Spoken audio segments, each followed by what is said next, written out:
नमस्कार, बहुत स्वागत है आप सबका। एक बार फिर से हम 5 एंकर्स हाजिर हैं टॉप 5 में आपको बताने के लिए 25 खबरों का पूरा अपडेट। शुरुआत करते हैं आज की दुर्घटना से जुड़ी 2 बड़ी तस्वीरों और खबरों के साथ। मध्य प्रदेश और उत्तर प्रदेश में 2 बड़े हादसे हो गए। दमोह में और प्रयागराज में गंभीर हादसे हुए।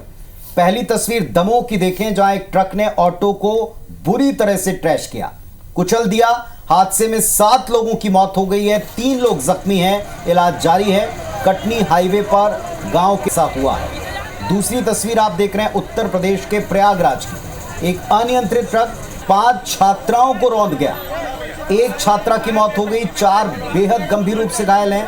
ट्रक चालक फरार हो गया है। गुस्साए लोगों ने चक्का जाम किया, ट्रक में आग लगा दी। मेजा थाना क्षेत्र के टिकुरी समहन गांव के पास में यह दुर्घटना हुई है।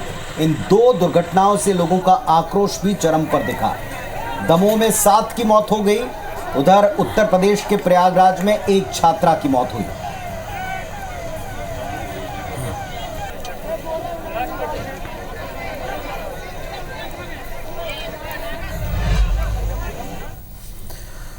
महाराष्ट्र के बदलापुर में आरोपी के एनकाउंटर के बाद लोगों ने जश्न मनाया। रेलवे स्टेशन में लोगों ने मिठाई बांटी। कल मासूम से रेप के आरोपी का एनकाउंटर हुआ था। शहर के नामी स्कूल में 2 मासूमों के साथ रेप हुआ था। 12-13 सितंबर को 2 बच्चों के साथ रेप हुआ था। पुलिस ने आरोपी अक्षय शिंदे को गिरफ्तार किया। पुलिस के फायरिंग में दरिंदे अक्षय शिंदे की मौत हो गई। आरोपी की मौत पर सरकार ने यह दावा किया कि आरोपी ने पुलिस के पिस्टल छीनकर फायरिंग की। पुलिस ने जवाबी फायरिंग की तो आरोपी की मौत हुई।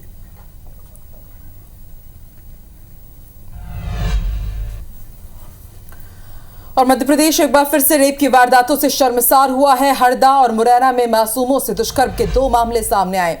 हरदा के छिपाबड़ थाना क्षेत्र में एक 5 वर्षीय मासूम के साथ आदतन आरोपी ने नदी किनारे ले जाकर दुष्कर्म किया। पुलिस आरोपी की तलाश में जुटी हुई है। वहीं दूसरी खबर मुरैना से, जहां 9 साल की नाबालिग से दुष्कर्म का मामला सामने आया। नाबालिग की हालत गंभीर बनी हुई है। इलाज के लिए उसे अस्पताल में भर्ती किया गया। आरोपी को पुलिस ने 10 घंटे के अंदर ही गिरफ्तार कर लिया है। आरोपी की गिरफ्तारी के बाद क्षेत्र में आक्रोश है।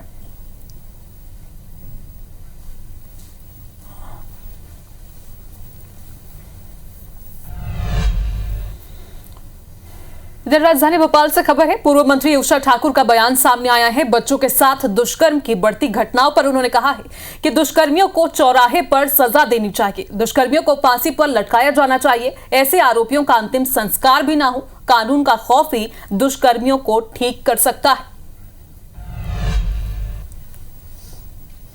मुझे लगता है कि दंडात्मक प्रक्रिया में भी कुछ और सुधार करने होंगे। ऐसे छोटी बेटियों के दुष्कर्मियों को मेरी प्रार्थना है कि सार्वजनिक चौराहों पर फांसी पर लटकाया जाए। उनका अंतिम संस्कार भी नहीं किया जाए। चील कौवे उन्हें नोच नोच कर खाएं। जब ऐसी सजा पाते दूसरे लोग देखेंगे तो फिर छोटी बेटियों की तरफ हाथ बढ़ाने की हिम्मत वो नहीं कर पाएंगे। ये मेरी मान्यता है।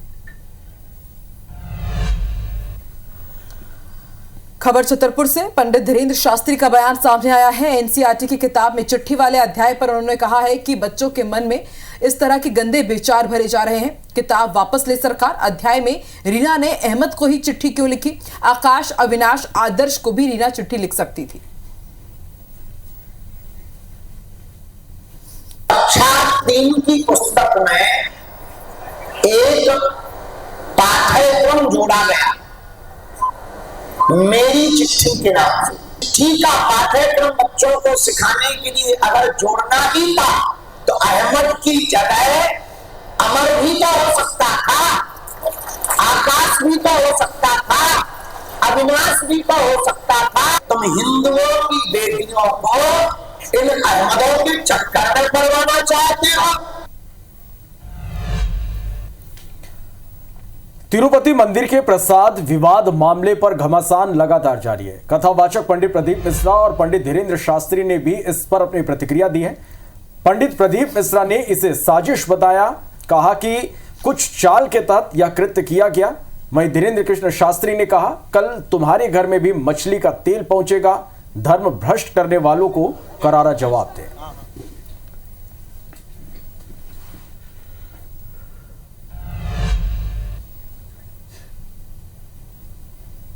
जो भी कुछ हुआ है तिरुपति में वो ठीक नहीं है।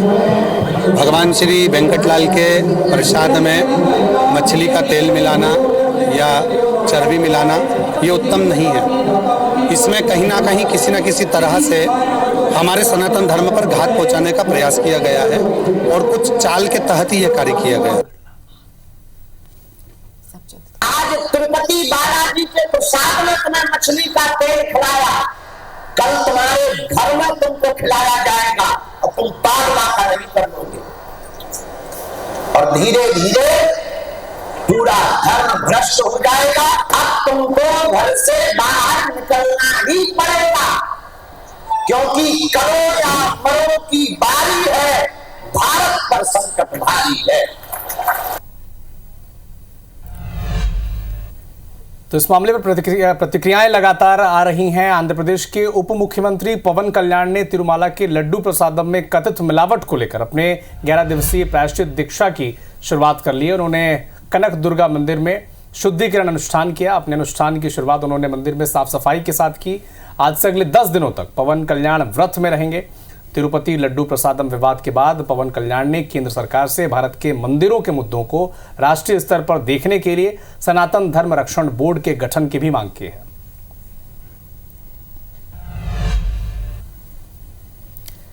तो खबर राजधानी भोपाल से ही है। गरबा पर पूर्व मंत्री उषा ठाकुर का बयान सामने आया है। गरबा में भी आईडी कार्ड अनिवार्य होना चाहिए, उषा ठाकुर ने कहा है। आगे उन्होंने कहा कि पहचान के साथ ही गरबा स्थल में एंट्री होनी चाहिए। पहचान छुपाकर लब जिहाद को बढ़ावा नहीं दे सकते।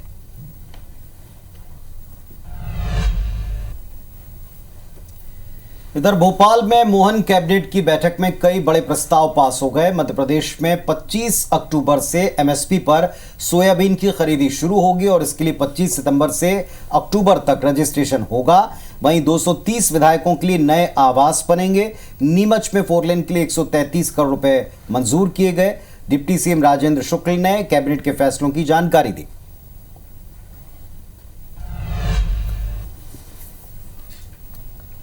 इधर जम्मू कश्मीर में सेकेंड फेज की 26 सीटों पर कल वोट पड़ेंगे। कल 6 जिलों की 26 सीटों पर वोटिंग होनी है। 25,78,000 वोटर्स हैं जो अपने मताधिकार का इस्तेमाल करेंगे। 11 जम्मू में और सेंट्रल कश्मीर की 15 सीटें हैं जिसमें वोटिंग होनी है। सेकेंड फेज में कुल 239 प्रत्याशी चुनाव मैदान में हैं। इस दूसरे चरण में 131 प्रत्याशी करोड़पति हैं और 49 पर क्रिमिनल केस है। चुनाव से पहले जम्मू कश्मीर में सुरक्षा के बड़े कड़े प्रबंध किए गए।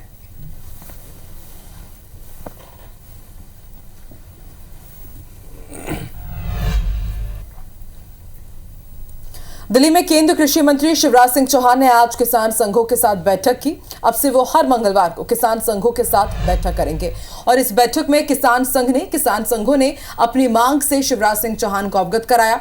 बैठक के बाद केंद्रीय कृषि मंत्री ने कहा कि फसलों के एमएसपी के साथ आवारा पशुओं के बारे में चर्चा हुई है। किसानों की मांग पर विभाग विचार कर रहा है। खबर भोपाल से 53 में से 32 निजी विश्वविद्यालय के वीसी की नियुक्ति अमान्य कर दी गई है। 32 में से 8 राजधानी भोपाल के विश्वविद्यालय शामिल है। यूजीसी मापदंडों का पालन नहीं करने पर यह बड़ी कार्रवाई हुई है। कुलगुरु की नियुक्ति के लिए 15 दिन में कार्रवाई करने के निर्देश दिए गए। कई विश्वविद्यालय में ऐसे भी कुलगुरु जो कभी प्रोफेसर नहीं रहे। आयोग ने तत्काल इन्हें हटाने के निर्देश दे दिए हैं। यूजीसी की कार्रवाई पर उच्च शिक्षा मंत्री इंदर सिंह परमार का बयान सामने आया। उन्होंने कहा स्वतंत्र एजेंसी है, जांच की गई है, जांच के बाद कार्रवाई की जाएगी। विश्वविद्यालय विनियामक आयोग ने एक जांच कमेटी बनाकर जांच की गई है। 53 विश्वविद्यालयों में से 21 विश्वविद्यालय में तो वैधानिक प्रक्रिया से कुलगुरु नियुक्त किए गए। नियामक आयोग स्वतंत्र एजेंसी है जो जांच कर रहा है। जांच के बाद वो कार्रवाई सुनिश्चित करेगा। इधर उच्च शिक्षा मंत्री इंदर सिंह परमार का एक बयान सामने आया। टेक्निकल एजुकेशन का पाठ्यक्रम बदला जाएगा, ये उन्होंने कहा है। इंडस्ट्री के साथ मीटिंग कर नए तरीके से सिलेबस बनाया जाएगा। जल्द ही स्टूडेंट्स का परफॉर्मेंस इंडेक्स भी बनाया जाएगा। हर स्टूडेंट का परफॉर्मेंस इंडेक्स बनेगा। छात्र और शिक्षक खुद अपना आकलन भी कर सकेंगे। टेक्निकल में अभी तक बहुत लंबे समय के बाद में पहली बार हम ये सोच रहे हैं कि भाई हम पाठ्यक्रम है, हमारा सिलेबस है, उस पर विचार करें। राष्ट्रीय शिक्षा नीति है, इस पे हम यदि पूरा उसका अध्ययन करेंगे तो ये हमारी एक प्रकार के मध्य प्रदेश को ऊंचाई पर ले जाने का काम इस शिक्षा नीति के ये 2030 तक 2032 तक सारी पूर्ण रूप से राष्ट्रीय शिक्षा नीति का क्रियान्वयन होने वाला है। कर्नाटक के सीएम सिद्धारमैया पर जमीन घोटाले से जुड़े मामले में केस चलेगा। कर्नाटक हाईकोर्ट ने मंगलवार को आदेश दे दिया। हाईकोर्ट ने कहा कि कर्नाटक के गवर्नर ने इस मामले में जांच का आदेश दिया था, यह सही है। केस में जांच की आवश्यकता है। सिद्धारमैया ने गवर्नर के आदेश के खिलाफ हाईकोर्ट में याचिका लगाई थी, जिसे खारिज कर दिया गया।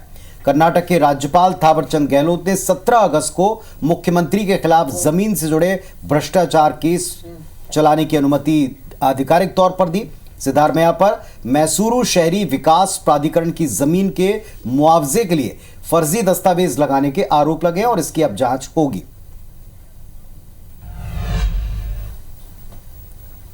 इधर रायपुर में कोयला घोटाला केस में जेल में बंद निलंबित सचिव सौम्या चौरसिया को फिर झटका लगा है। एसीबी ओडब्ल्यू की विशेष कोर्ट ने सौम्या चौरसिया की अग्रिम जमानत याचिका खारिज कर दी है।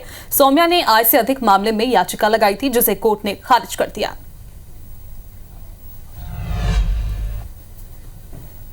और एक बड़ी खबर, एक बड़ा अपडेट आपको दे दें। रायपुर से अपडेट है, एसआई अभ्यर्थियों को बड़ी राहत है। एसआई परीक्षा 2018 अभ्यर्थियों के लिए खबर अच्छी है। हाईकोर्ट ने परीक्षा रद्द करने वाली जो याचिका उसको खारिज कर दिया। पहले भी सिंगल डबल बेंच परीक्षा रद्द करने की याचिका खारिज कर चुकी है। गृह मंत्री ने कहा 2 सप्ताह के भीतर नतीजा आएगा। दरअसल ये तलवार लटकी हुई थी कि रिजल्ट जारी होने के बाद नियुक्ति का एक नियत टाइम अगर पूरा नहीं हो पाता तो फिर ये खारिज होती है। इसके खिलाफ याचिका पहले भी लगाई गई, सिंगल डबल बेंच ने इसको खारिज कर दिया और अब एक बड़ी राहत है कि इसका नतीजा आएगा और नतीजों के आधार पर नियुक्तियां मिलेंगी।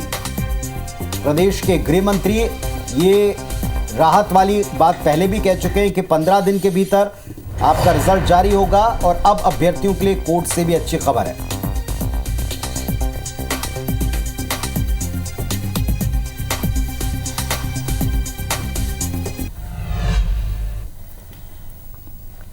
बहुचर्चित व्यापम घोटाले में सुप्रीम कोर्ट ने सीबीआई और मध्य प्रदेश सरकार को नोटिस जारी किया है। सोमवार को सुप्रीम कोर्ट में पूर्व विधायक और व्यापम कांड के विसिल ब्लोअर पारस सकलेचा की याचिका पर सुनवाई के बाद कोर्ट ने नोटिस जारी किया है। जुलाई साल 2009 में व्यापम घोटाला शासन के संज्ञान में आया था। 17 दिसंबर साल 2009 को इस मामले की जांच कमेटी गठित करने के बाद भी साल 2010 से 13 तक घोटाले होने पर जिम्मेदारों से पूछताछ कराने के लिए पूर्व विधायक पारस सकलेचा ने यह याचिका लगाई थी। नारायणपुर में पुलिस को लाल आतंक पर फिर बड़ी सफलता मिली है। यहां पुलिस और नक्सलियों की मुठभेड़ में 3 नक्सली ढेर हुए हैं। मौके से एक AK-47 राइफल बरामद किया गया। यह मुठभेड़ नारायणपुर महाराष्ट्र सीमा पर हुई। दिल्ली से बस्तर के नक्सल पीड़ित आदिवासी मंगलवार को रायपुर पहुंचे। उन्होंने जेएनयू में नक्सलवाद के खिलाफ नारेबाजी की और दिल्ली में गृहमंत्री और राष्ट्रपति से भी उनकी मुलाकात हुई थी। 70 नक्सल पीड़ित आदिवासी दिल्ली गए हुए थे। ग्वालियर पुलिस ने ज्वेलर संचालक के बेटे को गोली मारकर करीब 8 लाख का सोना लूटने वाले बदमाश का शॉर्ट एनकाउंटर किया है और बदमाश के 2 साथियों को भी दबोच लिया है। सोमवार देर रात बदमाश कुशवाहा मार्केट में ज्वेलर संचालक के बेटे को गोली मारकर सोने के गहने और 1 लाख रुपए लेकर फरार हो गए थे। घटना के बाद से लुटेरों की तलाश में पुलिस लगी हुई थी। इधर भिलाई के सुपेला अस्पताल में मारपीट के विरोध में अस्पताल का स्टाफ और डॉक्टर्स धरने पर बैठ गए हैं। डॉक्टर्स ने भाजपा नेता के बेटे पर अपने दोस्तों के साथ मिलकर मारपीट के आरोप लगाए। ये युवक ड्रेसिंग कराने पहुंचे थे और नर्स और पुलिस जवान के साथ गाली गलौज की, पार्किंग स्टाफ से मारपीट की, जिसका फुटेज भी आ चुका है। पुलिस ने 2 लोगों को हिरासत में लिया, 2 और अभी फरार हैं।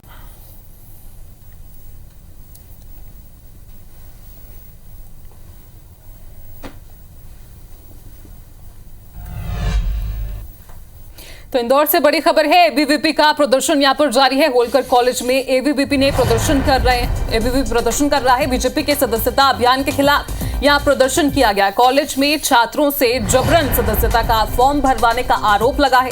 एबीवीपी का आरोप है कि नेता और कार्यकर्ता कॉलेज में जाकर अपना टारगेट पूरा कर रहे हैं। तो बड़ी खबर आपको बता रहे हैं इंदौर से, जहां पर एबीवीपी प्रदर्शन कर रहा है। होलकर कॉलेज में पहुंचकर इन्होंने प्रदर्शन किया और बीजेपी के सदस्यता अभियान को लेकर यहां पर प्रदर्शन किया गया।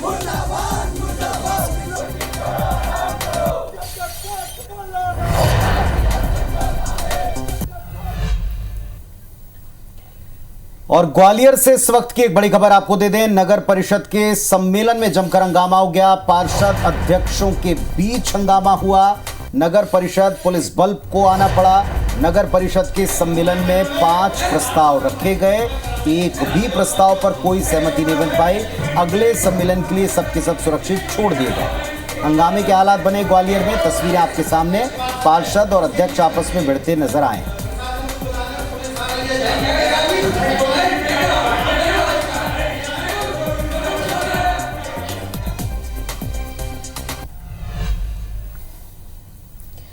खबर बुरहानपुर से 500 से ज्यादा छात्रों ने सड़क पर प्रदर्शन किया। सीएम राइज स्कूल में शिक्षकों की कमी को लेकर यह प्रदर्शन हुआ है। असिर धूलकोट सड़क मार्ग को इन्होंने जाम कर दिया। जाम से दोनों ओर वाहनों की लंबी कतार लग गई। तहसीलदार और पुलिस अधिकारी मौके पर पहुंचे। उन्होंने छात्रों की समस्याएं सुनी। निबोरा थाना क्षेत्र का मामला है। खबर धार से नशे में धुत शिक्षक स्कूल पहुंचा। शराबी शिक्षक का वीडियो वायरल हो रहा। ग्रामीणों ने वीडियो बनाकर अधिकारियों को भी भेज दिया। नालछा ब्लॉक के ग्राम कराड़िया का यह स्कूल, जहां एक शिक्षक नशे की हालत में पहुंचा। तो टॉप 5 में अभी के लिए बस इतना ही। हम पांचों को आप इजाजत दीजिए, लेकिन आप बने रहिए हमारे साथ में। IBC24 पर जनता के मुद्दों, जनता के आवाज को बुलंद करने वाला हमारा खास शो सरोकार लेकर आ रहे हैं। मेरे सहयोगी हितेश व्यास। सबसे कुछ ही देर बाद फिलहाल हम पांचों को इजाजत दें। नमस्कार।